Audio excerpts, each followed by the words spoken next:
In this video, we're going to be talking about organizing a scouting trip to France and more precisely, why you may consider organizing one of those trips and how to make the most out of this first trip to France. This video is part of a series on must-known tips for Americans moving to France, but it's worthwhile for all of you coming from outside of the EU. And so far, we've been talking about creating a vision for your future life in France, choosing the best visa to come to France. Today we're talking about organizing a scouting trip, and the last one will be tips on how to prepare your business visa application. I can hear some of you saying, Valerie, I don't have money or time to plan a scouting trip to France. I get it, you're busy with work, you're saving for your future move, but here is why it's important. Picking the wrong region of France is probably going to have the biggest impact. Too cold, too wet, too remote, too far from the sea or airport. These are common mistakes that anyone can make, and they're difficult to assess by just looking at a map. If you're planning to buy a property, this is worthwhile doing just to see what you can get for your money and see whether the area that you're considering matches your needs and your lifestyle. And if your business project is based on a property,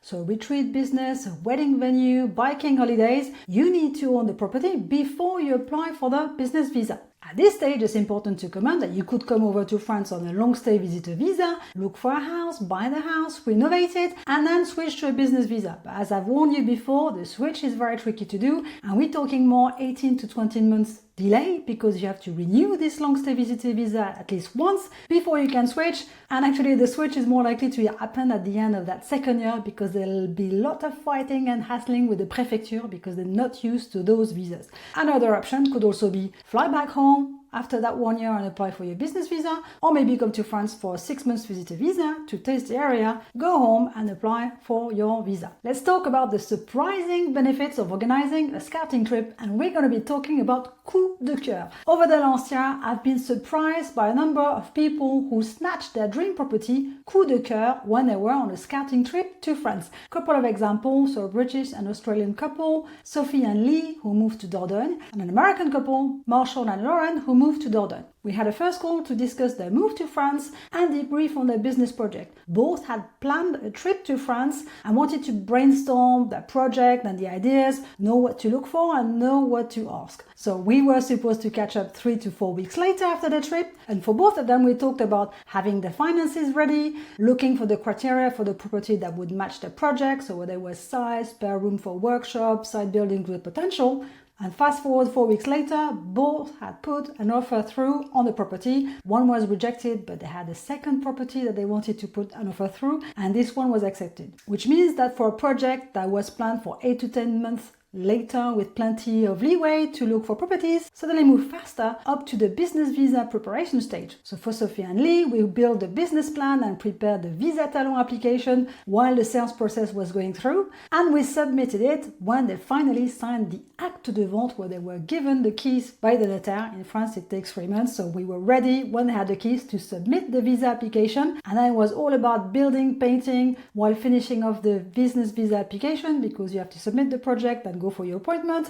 And at least for this British couple, they could pop over to France to keep an eye on the restoration, knock a few walls, do some painting over a weekend, as they could come over on their 90 days out of the 180 days allowance to remain in France without any kind of visa. Another reason to organize a scouting trip to France is to do a reality check or to just decide on your gut feeling. No matter how long you might be carrying some search online or talking to other people on Facebook groups, it just can't replace your gut feeling. You know the feeling when you walk into a property or around a village and you just feel like it could be home. It's also about meeting people you might get on with, meeting the head teacher at the international or local schools for your kids, checking sports facilities, discovering local shops and knowing they will fit your needs and your lifestyle. It's also about going to a local cafe or restaurant and asking the waiter or the owner about the village life. So insightful. How do they feel about the village? What's nice to do around in the area? I like to hear the owner of my local bar, Casimir, talking to tourists.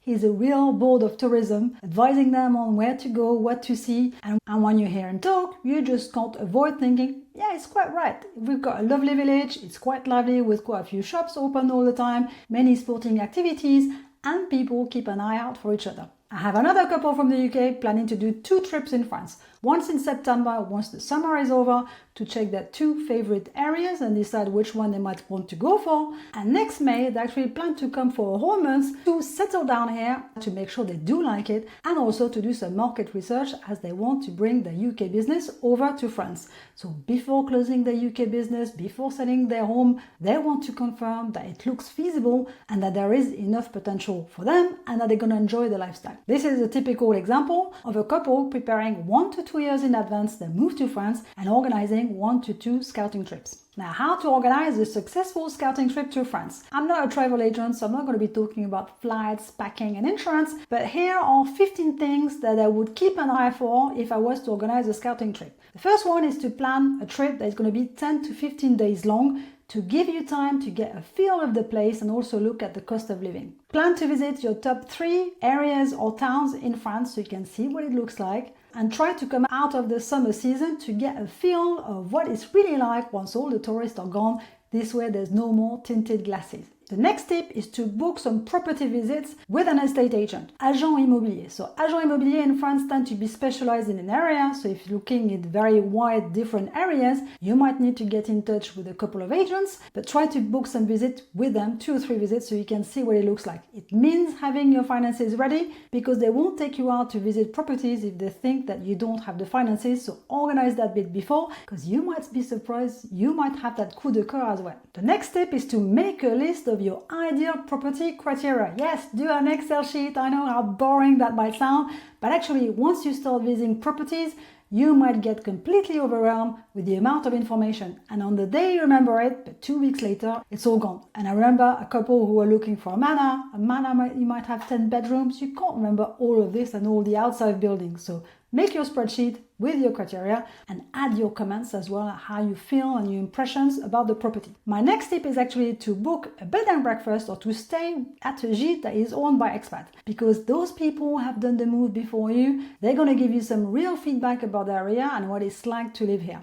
I also like to actually book the table d'hôte. Table d'hôte is when you actually have dinner with your guests and you pay for dinner, but at least you have time to have a full conversation about talking about what life could be in the area. And to me, that's really insightful to know what the expat life around here is and how they manage to fit in with the local community. The next tip is still about food. Go and have dinner at a local restaurant and chat with the owner. Could you see yourself coming to this place several times? Would you send your guests or friends to have dinner here? The next tip is if you really like the village or the town that you are in, go and see the mairie and maybe ask about the school registration process, because they will be taking the registration for you, not the school. And also maybe for gîte owners, check what are the rules that apply for the short-term holiday rentals, because they changed quite a bit in 2024, 2025. Go to reception, ask your question, ask for an email or a contact name. So once you're back home, you can actually send them a message to help you process maybe that school registration or have extra information about the more legal side of what's happening for your business. This next few tips are more fun. It's about the lifestyle. You want to go and check the sports facility. Can you find a club with your favorite activity? Are you a yoga person, tennis, football, golfing, surfing? Can you find a club that you could join? In France, many of those clubs are actually managed by non-profit clubs called les associations, or in French slang, les assos,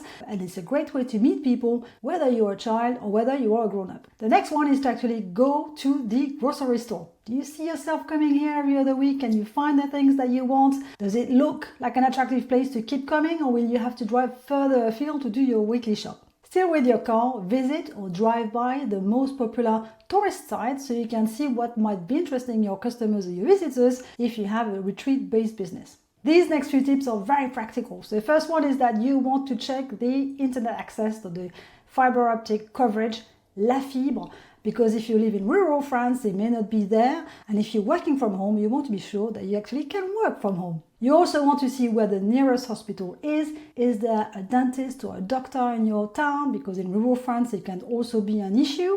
Then ask yourself, how easy is it to go back home from where you are or to other parts of France or Europe by car, train or plane if family members wanted to come and visit you or if you have guests staying with you. You also want to check what the school facilities are around you, from the nursery to university. We all know that our kids, when they go to uni, they're going to go far. But if you go to high school in France, quite often, le lycée could be 20 minutes away or half an hour. For instance, my kids go to a lycée which is half an hour from our house, and every morning they take the bus at 7 a.m. So you have to be ready for that kind of thing. If it's not for you, then you want to make sure that the town where you're living, there's actually a lycée in the town. And finally, you want to sit down at the terrace and watch the world go by. Now, this is one of my favorite French habits. What is the atmosphere like? Do people look friendly? Do they greet each other? Do they actually take the time to have a quick chat? Take some time to think about what your daily life would look like if you were to live here. Would you work from home? Would you drive your kids to school? Or would they take the bus to go to school?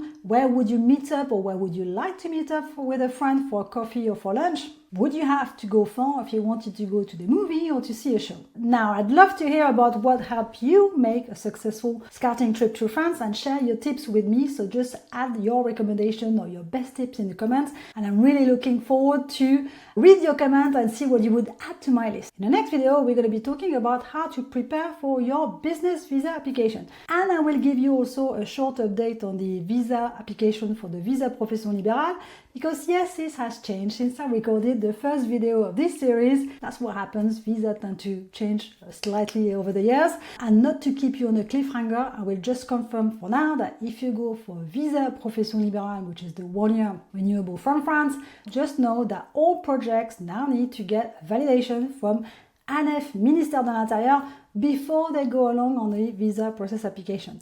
So until then, à bientôt, salut!